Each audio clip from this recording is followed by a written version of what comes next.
India میں انتہا پسند ہندوؤں کی جانب سے کئی افسوسناک واقعات ویڈیوز سامنے آنے کے بعد ایک نئی ویڈیو وائرل ہو گئی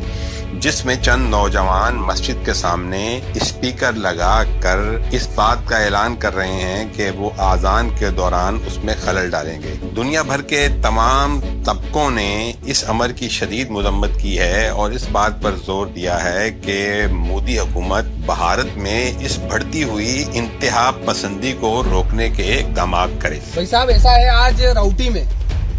جو مسجد میں اذان آویدن دینے کے بعد بھی لاؤڈ میں بڑھا دی گئی ہے، تو اس کا ہم نے ایک اپائے کیا ہے، یہ میلواڑے میں جہاں ان کے سامنے مسجد ہے اس کے سامنے ہم نے لاؤڈ اسپیکر لگا دیے، اور جب جب ان کی اذان بجے گی جب جب ہمیں سب کچھ بجائیں گے، یہ سندیش پورے بھارت میں جانا چاہیے۔ اس کی ویڈیو وائرل ہو رہی ہے۔